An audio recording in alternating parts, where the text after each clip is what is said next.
one of the city's most notorious gangs. Critical Thinkers Podcast. So crack all my life, ever since I was 11 years old. While the other young boy was trying to, in the park, playing football or baseball, I was on the streets getting money. They label us a gang for coming together for something positive, for a movement to help the people. I mean, I know where I stand. I know I'm not a part of no gang. We don't have no colors. A lot of my friends, they like to represent their Haitian flag that represent their country. I like to extend high honors to the ancestors. Those ancestors being the ancestors of the Nile Valley that were responsible for some of the greatest civilizations that the world have ever witnessed. Those civilizations were predicated on the principles of Ma'at, which we define as truth, order, and righteousness. Well, over here, critical thinkers, the truth don't need no support. God made Haitians, or the Haiti made Zoe. A lot of Haitians came here when they was young. You'd be surprised how much of these Haitians could tell you that's successful right here in America, that they came here when they were 13, 14, 15 years old. As jits, once their mama came through, they was accepted to come through too. When you was a certain age, they didn't trip back in the 70s, 60s, and 80s. It's right out of the freedom, like I said, the Black Power movement. We was right. 70s, the era of disco. Yeah, the 60s, the 70s. Free hip hop. So now the 70s, they got a chance to rub shoulders with white folks, because then, remember, that's what Martin Luther King dream was. And it was the 60s, flower power with the whites mixed with the blacks. It was love. In 1963, they finally, do y'all understand the history of America right now? Black people in America. But John, I don't really want to get on to history of America. Let's tie it back into Puff Daddy. Right.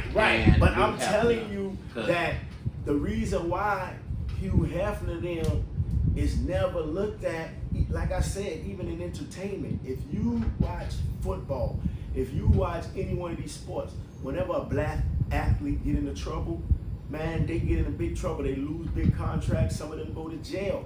You got a lot of black, successful, raw ball players that's supposed to have made an NFL, and they was just too good. And guess what? They ended up in some shit because they was getting too cocky with the white folks. So everywhere you go, black people catch hell in America. So in the entertainment field, see, I understand. Hip hop is black people's genre right here in America, and they've been trying to tear hip hop apart. If you follow the hip hop movement, what all the brothers was talking about is hip hop, even with Pac and Biggie, because hip hop was getting so violent. The folks act like they wanted to stop the violence by shutting hip hop down, but what they was trying to do was shut niggas' pockets up. That's only one of the main areas where black people in America could get money, not respect. Because as soon as you get out of line with them folks, guess what? They bring you down. That's why we got the Bill Cosby's, the Puffy. They show you, but nigga, you still a nigga. It's so hard-headed that they can't see the picture. So we get caught up, like I was saying, when you trace history from back in them days, when some of these black brothers get money, not all of them, they try to do what the crackers do. Or they try to get more powers than the people that gave them a little short chain. You in America. Trick told us in 1996, and some of y'all are supposed to know this before 1996. No matter what you do in front of these crackers, you still a nigga.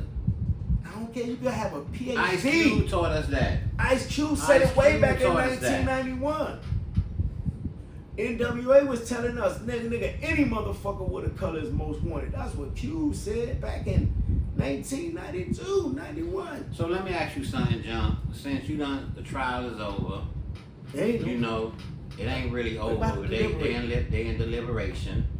You feel that Puppy might get found guilty on a few I'm things. thinking, my prediction is that they're gonna lessen the charges, just like they do in feds ain't gonna lose like that. They're gonna show you they need a conviction. But they're gonna meet in the middle. All right, you were overcharged, but you ain't gonna make us look stupid like you finna just beat the feds and home. Nah, you gonna leave just like I said, like Young Thug. You gonna have a ticket on your back that you got to pay. And then some of that civil stuff still might, happen too. You still might get a few civil suits, but he's a billionaire, okay? They gonna get in his pockets, but he gonna bounce back too. Harder than ever. He gonna be civilized this time. Trust me. He one of them niggas that a lot of folks behind him. He's one of them niggas, he learned from his mistakes. Yeah, he know I wasn't can't built be for mad at him. At Puffy the end of the day, Puffy was not built for jail. Puffy was having fun. Hey, listen, at the end of the day, Kenny K, I gotta respect the brother for free Puffy. That's all I'm gonna say about that one. Free Puffy. Hey, listen, you can't find him guilty of the crime. Guess what? He can't do no time. And that's it. That's how I see it. Otherwise, I don't know. Kenny K is gonna be real crazy. We're gonna stick around right here on Critical Thinkers Podcast, and we gonna wait to see what they do to Puffy. But you know what, John? I don't mean to cut you off. I want to get into, because last week was interesting, because you had a little conversation with Boss from Miami Kingpins. Yes. And we're gonna address one of our one of our podcasters from Miami. He had some things to say about our last episode, about our opinion on the Miami Kingpins. Well, first and foremost, Kenny K, I know where you get, because we talked about that individual. And to me, listen, certain people don't even, require, time spent on, addressing them. Some things don't even have time to listen, but for our brother who's a fellow Miamian, but right, he has a right to opinion. That's what I love. That's what critical thinking is all about, for people to have an opinion. Right. But for me, you understand me, I respect the brother, but I don't think he really paid attention to the video because of the things he said he had a problem with. You talking about that brother? I know you talking about. Right, yeah, that brother there. You talking about our brother, and he's striving. And I want people to go. This is what I wanted to say, ahead, because now I'm right on key with you. And you know what? We got to subscribe to the channel. We do. Because we support our brother. He said he subscribed to the channel, and I respect it. And one thing I know about a lot of these brothers, you feel what I'm saying? They understand who we are, bro. But I know it's a misunderstanding from what comes out of my mouth sometimes. Sometimes I might say something too fast, and it sounds like... And that's okay. It's been... But that's okay, It's just a misinterpretation of something. Not to say a person's stupid, they jumping the gun, they just shooting a shot. Because I don't look at none of that way, because I'm a critical thinker and I come a long way. All I'm saying is that, I'm going to state my facts based on what I know. You know what I think it was, John? I think he got confused. The two different situations. And I'm going to break that down. When you was addressing... Listen. Bossman. Let me lay it out there. All right, then you go ahead. I'm gonna let you get the flow. Okay. When you was addressing Bossman, it didn't have nothing to do with the Miami Kingpin situation. It was Bossman on another podcast telling his stories. Right. Bossman said something derogatory towards Haitians. That's right. You being not only Haitians now, but Haitians was in. Cubans, whatever. Haitians you was in. being locked up with him. Right. You being a representative of this Haitian shit. Right. You just took what he said personally about the Haitians. It was personal. So you wanted to address it. Yeah, right. It didn't have nothing to do with the Miami Kingpin situation. Not at all. We because that. If the brother watched our podcast, we started off the podcast saying any nigga that came out of Miami as a young nigga, you was inspired by Convertible Burt. If you was out there in the streets, if you was in the streets, you heard about these names. That was your heroes. Yeah, you heard about these names. They was our heroes when we was kids. Of so before I became what I became, because you became this what he don't understand too. Not to cut you off. See, he don't understand Convertible Burt is from the Graveyard Projects. The Graveyard Projects sit in Little Haiti. So even when we heard of Burt back then, it was a connection right there. That's a little Haiti nigga that was in the city holding it down. But you know what, John? Bigger than that, the understanding is this. And it's a lot of the misunderstanding that how he took it is that we want to be bunched in with anything to do with Miami. Right. No. Right. We came up under Convertible Burt and Ike and them. We was kids. These are the original Miami niggas who set the way. Right. Niggas like Trav. Niggas who I knew as a kid. Right. Niggas like Unk, the Untouchable. My homeboy Unk. You understand me? That was rolling That's right. With the boys with at the one boys. time. Yeah, Shorty was so rolling with the you boys. know He when did the a song with that podcaster out. spoke, he really don't know the in depths how deep he was tuned in we really with certain type of niggas. We affiliated. That's but what we be trying. at the same time, yeah, we understand. We came up under Ike and them. that's right. They was the kingpins. We came. That was the '80s. Daddy. These niggas strived to be kingpins in the '80s. We was young niggas growing up, not knowing what we was gonna become. When we came to terms, Boobie Boys, John Doe, they made their name first. But we came in their era, in the '90s. Zoe Pound made a name. And our brother said out his own mouth, he was locked up, so he never witnessed the demonstration that Zoe Pound did to get us in position. No one gave us that position. Right. You earn your position in Miami. It don't matter how much money you got, you earn that position. The streets crown you who you are. Right, that's right. So when we did our demonstration in the '90s, it was so respected and we were so plugged in with the Boobie Boys, with John Doe, with the Untouchables from back in the days. These are the niggas that crowned the boys in the streets of Miami, because at that time, we was laying a demonstration down that had to be respected. And we was coming out of a little hood called Little Haiti. So when you was locked up and you was hearing about these Haitians, and by you going in, and Haitians ain't have that strength back then. So I could understand. But as far as saying we was known as robbers, no. That was just one thing that was part of our, forte. We came from Little Haiti. So it was nothing for a nigga who out of Little Haiti to go to sleep broke and wake up that night from one lick, a millionaire. That's right. So that was just the difference. We went on our licks and we did what we did, but that was just a small part of this gangster shit. Because in the 80s, it was about being a kingpin. Ike, them boys was kingpins. Convertible Burt, kingpins. Bunky Brown, these was kingpins. We was up under them. It's an evolution. So what came after them boys and how we seen it, John Doe, the Boobie Boys, we was more gangsters of the 90s. Our era was the 90s. That's when we made our bones, in the 90s. And it was respected, not just in Little Haiti, worldwide. Because real niggas always respected real niggas. That's why when Boobie Boy and John Doe and Zoe Pound, we all met up in the same place. Miami, but so big. Real niggas respected real niggas. That's why we never had a problem with none of them cliques. But see, what Buddy don't realize is for real. Like, cause he said, I remember, that video, cause he was saying like, when he was out there, he was hustling on every corner, he knows some of all these niggas, from back in the days. But what we saying is, we knew the people we talking about, like, you talking about, Shorty, he fucked with the Pound, before and after, Zoe Pound shit came into existence. Niggas from the Boobie Boys, like, come on, man.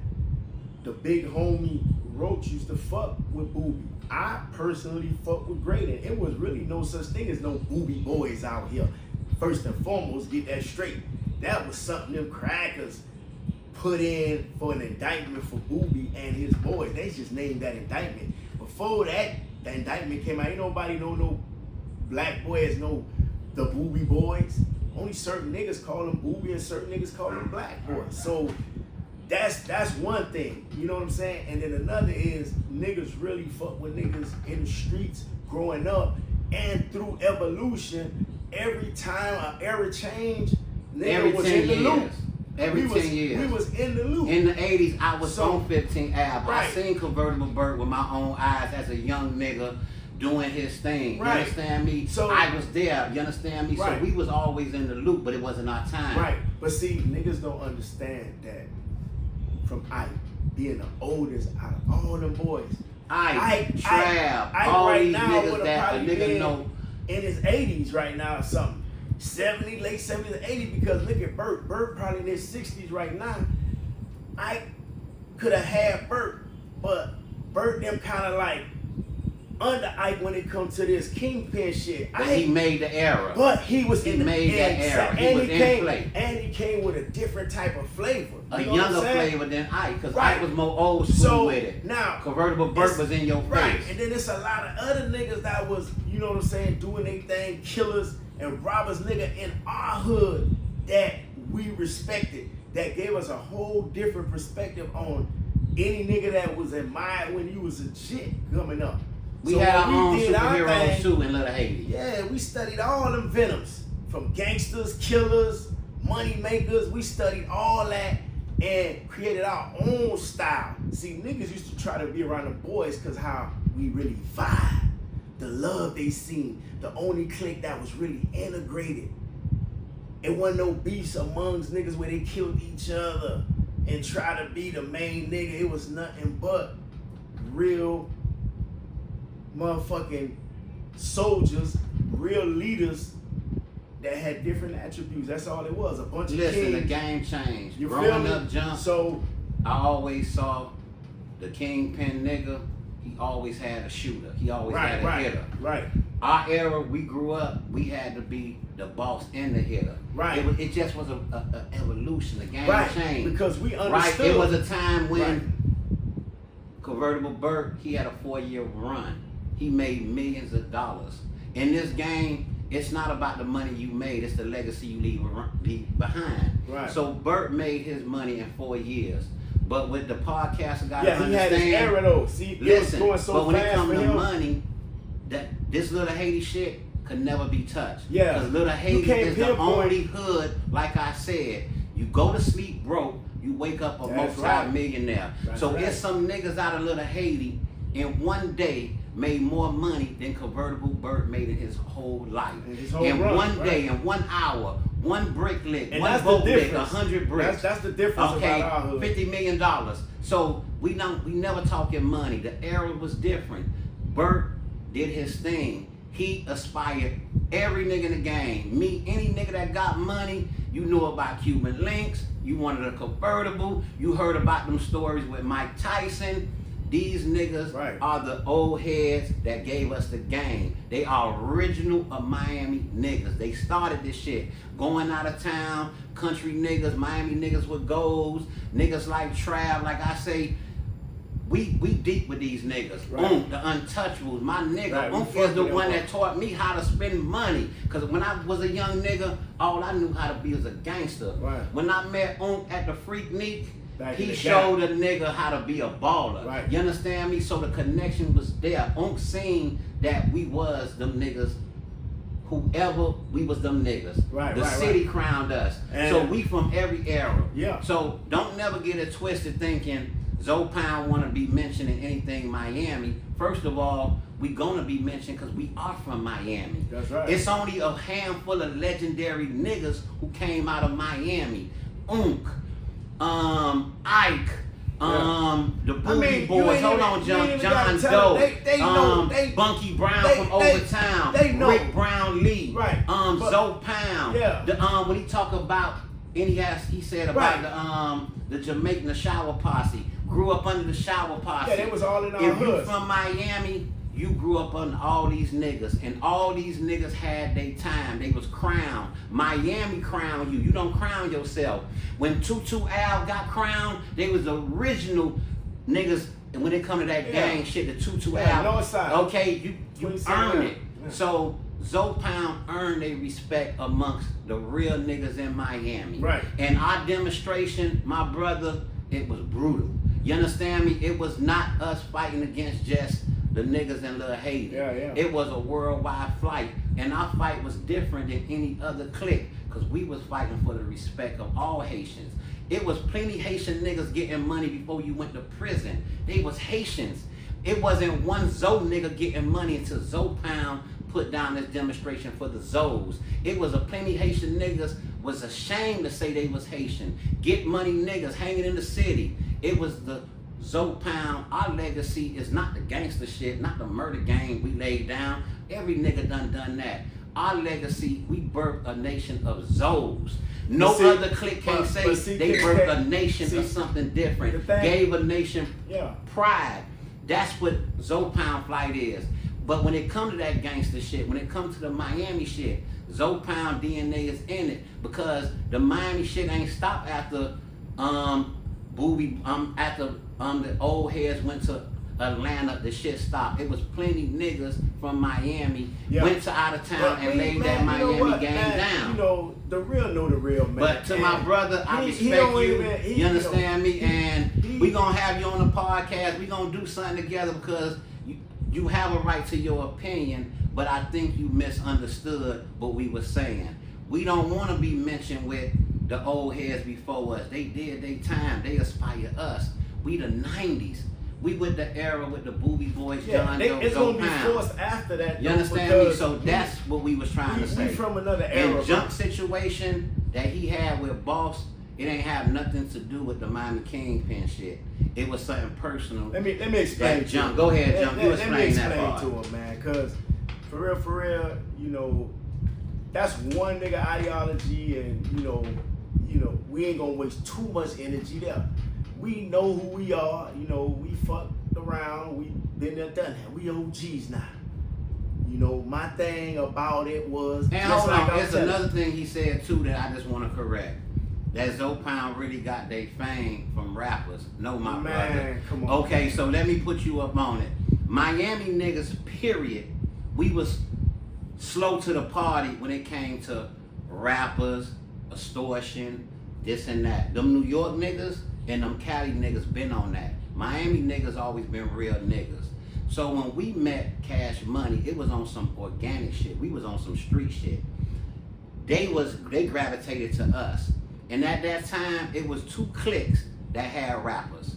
Zoe Pound was the first clique of street niggas that was rolling with Cash Money. Unk, the untouchable, he was connected with Ja Rule and Murder Inc. and them. He had, and we had whatever. It was nothing planned, but they was just gravitated towards the real niggas in Miami.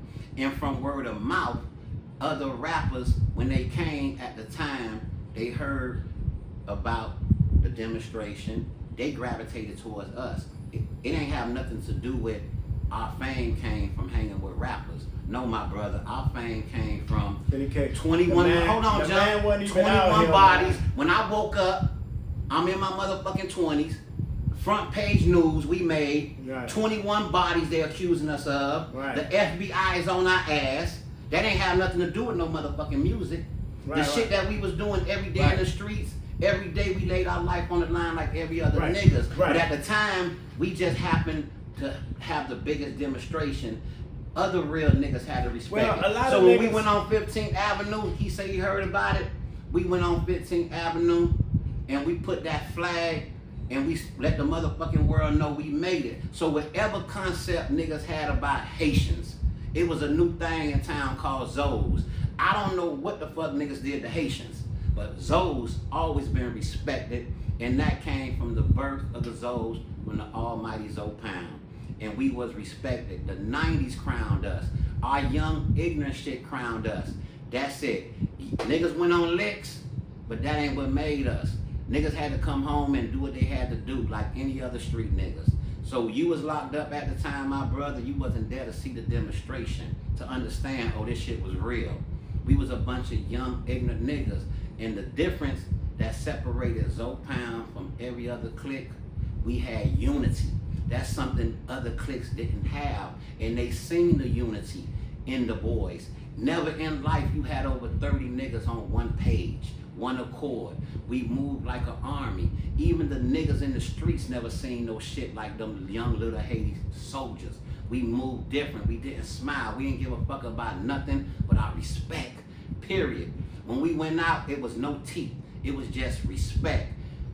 Growing up, meeting niggas like Unk, Happy, the Kid. These niggas was from the era of the Ikes and the convertible birds.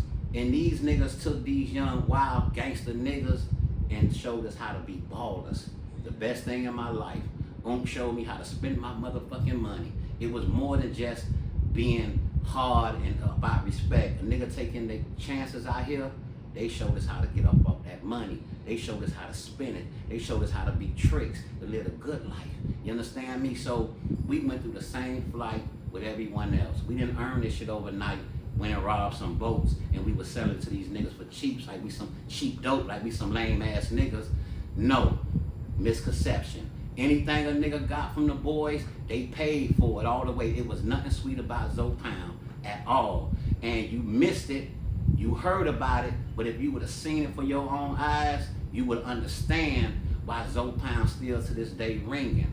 Everyone laid their game down, we laid it down just like the rest. We earned our respect, and not just for us.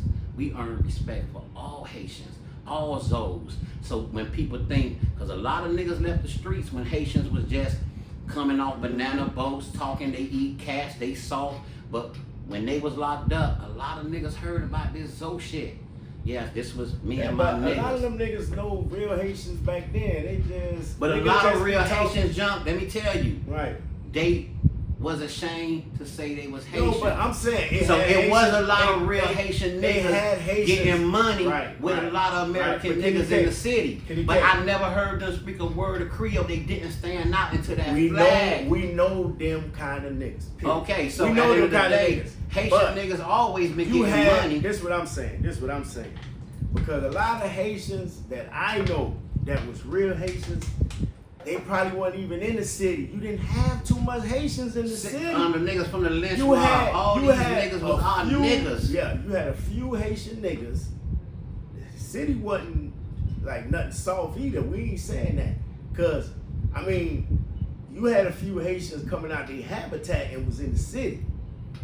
You know, Miami sectioned off, nigga. It wasn't no niggas in the city coming through Little Haiti just blending in. So, what I'm saying is the real Haitians that I know I grew up behind and respected, right there in our section, in Little Haiti where we from, yeah, we branched out. A lot of times niggas branched out because niggas met niggas in jail, niggas would come through, or a nigga go through their little spot, like that. But nigga, Little Haiti got its own history.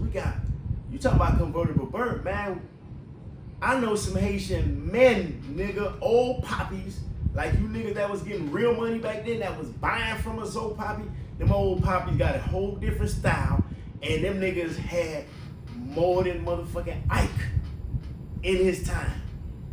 Niggas was boat owners, just like them Colombians had boats. See, that's the difference between Haitians. Little Haiti history gonna always be different. Them Colombians was dealing with them Haitians, that's the only set of motherfuckers, them Zoes. That's the only set of motherfuckers that was getting the shit from the Colombians, bringing it in like the Colombians. Every other niggas was either paying them Colombians, when they get here, they get a price. Nigga, Haitians are, let me tell you, Zoe's a whole nother thing. Because islanders, you gotta understand, niggas was robbing boats. So if niggas was robbing boats coming up overnight, being millionaires, what you think the boat owners was? And some of them, guess what? They had restaurants. They had dope spots right in Little Haiti. This is shit y'all don't know about. The Big Eddies, the Francois, the Roaches, one of the niggas who a lot of American niggas know because he put down in the city too. But we had Haitian niggas that's been getting money that we came up under. Haitian niggas used to send us to go rob some of their little enemies just to scale them up. He got 3-4 ounces on him, get him. We was young niggas robbing and selling the dope dirt cheap. That's before some of the ZP niggas was even selling dope. It was an era when some of the ZP niggas, not everybody, was selling dope out the ass like Kenny K. Nigga, most of the boys took an evolution. Niggas might have got on the clock for certain niggas back in the days. Yeah, cause Little Haiti, listen, we gon' Little Haiti evolution. Little Haiti. We a whole total beef. So I'm just saying, back to this dude, he really don't even understand. Like the man left an era when we came out. When we came out as a solid group that been laying it down. So he don't even know the history. He's not gonna know when we birthed this old shit. But he got a right to his opinion. That's one thing I respect. So at the end of the day, you know, no disrespect to the nigga, but the man ain't even making no noise with it. He just got a misunderstanding. He a kind of older guy. You know, he probably knew Haitians like a lot of people back then knew Haitians too. Cause like I was saying, even but Boss, he didn't know no Zoes before he went to prison. Even Boss, my dog, who I hollered at, we had a Yeah, misunderstanding. how that conversation went with you and Well, Boss, me my and brother? Boss had a misunderstanding. That's my big brother, like I said, and we always say, I love Big Boss. And Boss wanted me to particularly let the whole social media know that, man, me and Junk ain't got no problems. We got on the phone. Shout out to my main man, Boo Boo. You know, that's my main man. Boo Boo pushed that iron in that joint. What? Shout out to Boo Boo. My nigga represent that little And when Haiti Junk shit say in the push joint. that iron and push that knife. He pushed that iron niggas in that joint. He wasn't having it. Boo Boo a good nigga. He fuck with you. He a real nigga. He mind his business. But when a motherfucker fuck with Boo Boo in there, he handled his business.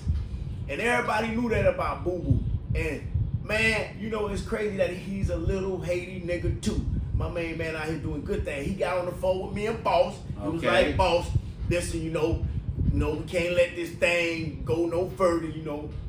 Jump. I vouch for Jump. Boo Boo older than me. Like, man, listen, man. I'm vouching for Jump. I'm from Little Haiti. I'm telling you, me and Jump did time. Me and Jump been out here together. Jump is a good nigga, so we gotta talk. So Boss was like, you know, I think Boss forgot we probably was in Coleman together, but we talked. That's my OG, and I respect him. For sure. Shout out to Big Boss, and we gonna live around and we gonna support that thing July the 4th. We gonna support the video coming out. We gonna sell out. We gonna support the Miami documentary, Miami King fans. We gonna celebrate that. You know what I'm saying? Because we already know we in the Hall of Fame, Kitty K. One thing about real niggas don't hate on other real niggas. We always say that these are our... And that's the Miami Hall of These Fame. is our mentors. These boys came before us. We proteges to them. Just, hey, listen.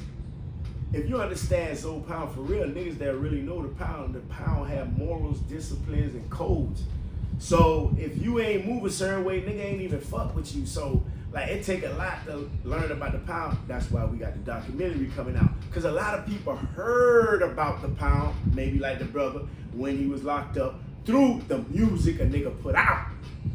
So now when niggas heard about the Pound, you know, when niggas hear about a rap group, especially when it's coming out of Miami, he from Miami, first thing he realized, like, damn, this shit making noise. Then it was weird to him because they Haitian. Man, I don't know no Haitian food. When I was out, see, he was already in denial because something was going on mentally.